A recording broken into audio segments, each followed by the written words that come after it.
ঢাকা সিলেট মহাসড়কের রূপগঞ্জের ভুলতা এলাকায় গাউছিয়া মার্কেট ও আশপাশের সড়ক দখল করে অবৈধভাবে গড়ে তোলা দোকানপাট উচ্ছেদ অভিযান করেছেন রূপগঞ্জ উপজেলা প্রশাসন। রূপগঞ্জ থেকে রিপন সরকারের পাঠানো তথ্য ও ভিডিও চিত্রে দেখুন বিস্তারিত। ৩১ জুলাই বৃহস্পতিবার সকাল থেকে দুপুর পর্যন্ত রূপগঞ্জ উপজেলা নির্বাহী কর্মকর্তা সাইফুল ইসলামের নেতৃত্বে এ অভিযান পরিচালনা করা হয়। এ সময় উপস্থিত ছিলেন উপজেলা সহকারী কমিশনার তরিকুল আলম, রূপগঞ্জ থানার ভারপ্রাপ্ত কর্মকর্তা তরিকুল ইসলাম সহ স্থানীয় বিএনপি ও রাজনৈতিক ব্যক্তিবর্গ। রূপগঞ্জ উপজেলা নির্বাহী কর্মকর্তা সাইফুল ইসলাম বলেন, ভুলতা ফ্লাইওভার এলাকায় হকাররা সড়কের বেশ কয়েকটি লেন দখল করে অস্থায়ী ব্যবসার পসরা খুলে বসেছে। এতে নিত্য যানজট ভোগান্তি পোহাচ্ছেন এলাকাবাসী। মানবিক বিবেচনায় তাদের পর্যাপ্ত সময় দেওয়ার পরও সড়ক দখলমুক্ত করেনি। তাই গত ৫ দিন ধরে মাইকিং করে সরানোর নির্দেশ দিয়েছি, তারপরও তারা সরেনি। এতদিন অভিযান দিলে পরের দিনই আবার বসে যেত, এবার তা করতে দেয়া হবে না।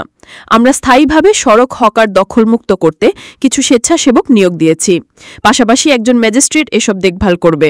নতুন করে দখল করতে চাইলে তাদেরকে জরিমানা ও জেল দেয়া হবে। জানেন যে ঢাকা সিলেট যে মহাসড়কটি রয়েছে, এখানে কিন্তু আমাদের সিলেটে প্রায় 18টি জেলার মানুষ এই রাস্তা দিয়ে চলাচল করে এবং তারা সিলেট থেকে নির্বিঘ্নে এই পর্যন্ত আসার পরে এই ভুলতা গাউছিয়া মোড়ে স্টাক হয়ে যায়। কারণ এখানে যারা পথের মধ্যে রাস্তা অবরোধ করে এখানে ব্যবসা পরিচালনা করছে, আমরা 3বার তাদেরকে উচ্ছেদ করেছিলাম, কিন্তু আমরা সেগুলো আসলে রাখতে পারিনি। অনেকগুলো কারণ আছে। এখানে অনেকগুলো স্টেক হোল্ডার রয়েছেন যারা ব্যবসা করছেন, একই সাথে এখানে যারা দোকান মালিক সমিতি রয়েছেন, এখানে যারা এলিট সম্প্রদায় রয়েছেন, পলিটিশিয়ান রয়েছেন, অনেকে এটার সাথে জড়িত। তো আমরা এবার যেটা করেছি, আজকে থেকে আমাদের ভলেন্টিয়ার থাকবে 2 পাশে এবং আমাদের সার্বক্ষণিক নেক্সট 1 মাস প্রতিদিনই আমাদের একজন ম্যাজিস্ট্রেট এটার দায়িত্বে থাকবে।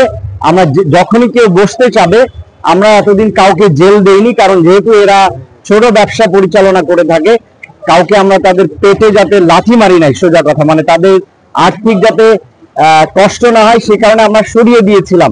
আগামীকাল থেকে আমাদের যেটি আমরা আজকে মাইকিং করে বলে দিব, পাবলিক নিউসেন্সে যেহেতু একটা জন উপদ্রব হচ্ছে, আমরা কালকে থেকে তাদেরকে মোবাইল কোর্টের মাধ্যমে জেলে প্রেরণ করব।